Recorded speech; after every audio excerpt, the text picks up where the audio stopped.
अभी कुछ समय पहले लेंसकार्ट का आईपीओ आया था और उसका 235 का प्राइस टू अर्निंग्स देखकर हर जगह मीम्स और जोक बनने लगे। सब लोग एक ही चीज बात कर रहे थे। एक कंपनी जो हाल ही तक करोड़ों का लॉस कर रही थी, वो इतने हाई वैल्यूएशंस पे आईपीओ कैसे ला सकती है। इस हंगामे के बावजूद 21 म्यूचुअल फंड कंपनीज ने इस आईपीओ में करोड़ों लगा दिए। और ये पहली बार नहीं हुआ। पेटीएम, जोमैटो, ओला, बीबी फिनटेक, सबके साथ यही हुआ। ये सब आईपीओ हाई वैल्यूएशंस पे लिस्ट हुए। ज्यादातर ये बिजनेस लॉस में थे और लिस्टिंग के कुछ महीनों बाद स्टॉक सीधा नीचे गिर गए। ऐसे इन्वेस्टमेंट्स के कारण काफी इन्वेस्टर्स ने म्यूचुअल फंड कंपनीज के क्रेडिबिलिटी पे सवाल खड़े किए। इतनी रिसर्च टीम्स और इतने नामी फंड मैनेजर्स होने के बावजूद म्यूचुअल फंड्स ऐसे आईपीओस में कैसे इन्वेस्ट कर सकते हैं।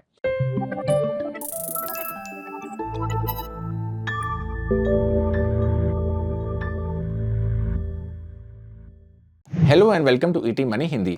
आज हम इन्हीं सवालों का जवाब ढूंढने की कोशिश करेंगे।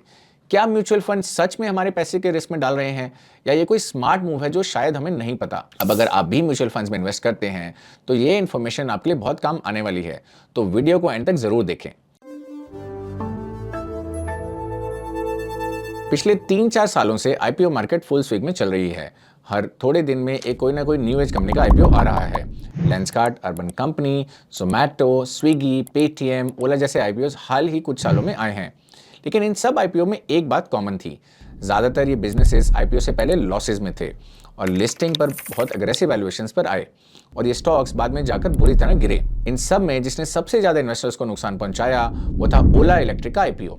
लास्ट ईयर अगस्त के आसपास ओला इलेक्ट्रिक का आईपीओ आया था। ये कंपनी आईपीओ से पहले अराउंड 1500 करोड़ के मैसिव लॉस में थी, यानी हर रोज 4 करोड़ रुपए का नुकसान। इतने लॉस होने के बावजूद कंपनी ने अपने आईपीओ के लिए 33,500 करोड़ की वैल्यूएशन मांगी।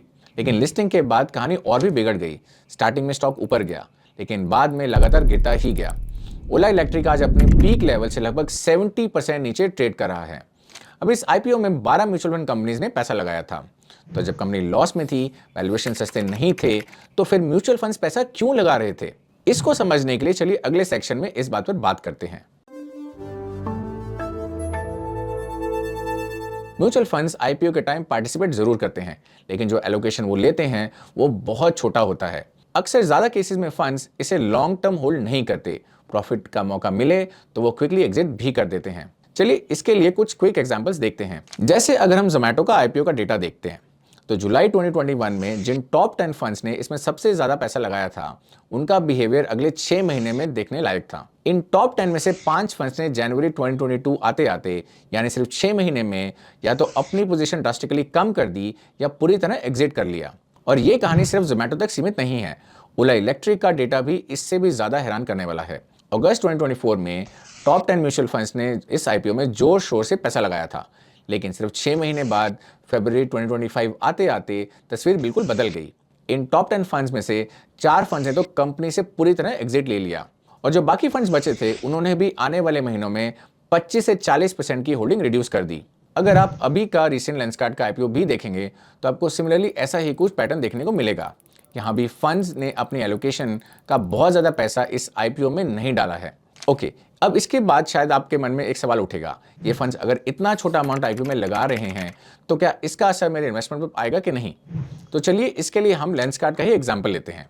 लेंसकार्ट में सबसे ज्यादा इन्वेस्टमेंट्स एसबीआई म्यूचुअल फंड ने अपने फोकस फंड के थ्रू किया। ये अमाउंट लगभग 100 करोड़ के आसपास था। अब एसबीआई फोकस्ड फंड का आज का यूम देखें तो वह लगभग 40,000 करोड़ का है। मतलब आईपीओ में डाला गया पैसा ओवरऑल फंड का सिर्फ 0.25% है। मान लीजिए कि लेंसकार्ट का स्टॉक 50% गिर जाता है, तो इसे एसबीआई फोकस फंड को मैक्सिमम लॉस 50 करोड़ का ही होगा। ये अमाउंट सुनने में बहुत बड़ा लगता है, लेकिन जब हम फंड लेवल पर देखें तो इनके एयूएम का सिर्फ 0.12% होता है। अब मान लीजिए आपने इस फंड में 1 लाख रुपए इन्वेस्ट किए हुए हैं। आपके फंड की नैब पर सिर्फ 0.10 से 0.12% का ही इंपैक्ट करेगा।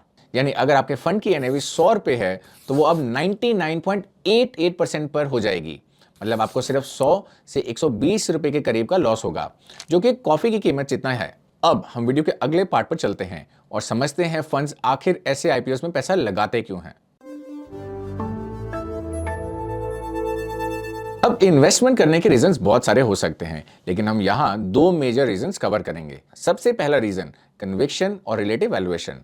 म्यूचुअल फंड्स हो सकता है उस आईपीओ में वो वैल्यू देख रहे हैं जो हम रिटेल इन्वेस्टर्स मिस कर रहे हैं, इसका सबसे ज़्यादा और परफेक्ट एग्जाम्पल दिया डीएसपी म्यूचुअल फंड ने।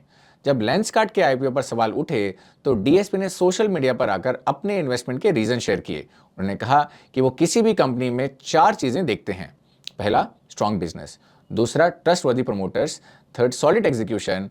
And fourth, valuation. डीएसपी का कहना था कि लेंसकार्ट के केस में पहली 3 चीजें बहुत स्ट्रांग हैं, लेकिन यहां उन्होंने एक बहुत स्मार्ट बात भी बोली जो हमें समझनी चाहिए। उन्होंने कहा, हमने ये शेयर्स खरीदने के लिए नया कैश यूज नहीं किया है, बल्कि हमने अपने पोर्टफोलियो में से ऐसे स्टॉक्स को बेचा है जो स्लो ग्रो कर रहे थे लेकिन वो भी महंगे थे, और उस पैसे को लेंसकार्ट में लगाया है जो फास्ट ग्रो कर रहा है। यही वो पॉइंट है जो हम रिटेल इन्वेस्टर्स अक्सर मिस कर देते हैं।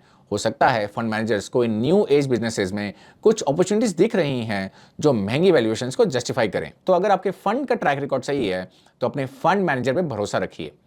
अब दूसरा रीजन है क्वांटिटी। हम जब इन्वेस्ट करते हैं तो काफी छोटी क्वांटिटीज में बाय करते हैं, पर फंड्स को लाखों में क्वांटिटीज बाय करनी होती हैं।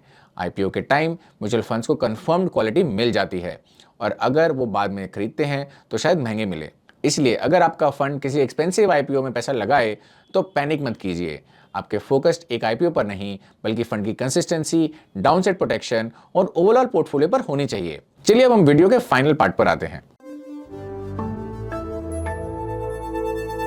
म्यूचुअल फंड्स आईपीओ में पैसा लगाते हैं, पर ये उनके पोर्टफोलियो का बहुत ही छोटा रिस्क कंट्रोल एलोकेशन होता है। आपके पोर्टफोलियो पर इसका इंपैक्ट ऑलमोस्ट नेग्लिजिबल होता है। फंड मैनेजर समुद्र की गहराई नापने के लिए बस एक पैर पानी में डालते हैं, पूरा छलांग नहीं लगाते।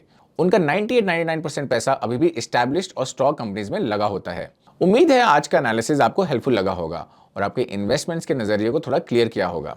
वीडियो पसंद आए तो इसे लाइक जरूर करें और ज्यादा से ज्यादा लोगों के साथ शेयर करें। ऐसे और इंसाइटफुल वीडियोस के लिए हमारे चैनल को जरूर सब्सक्राइब करें। मिलते हैं अगले वीडियो में। Till then, take care. Investment in securities market are subject to market risks. Read all the related documents carefully before investing.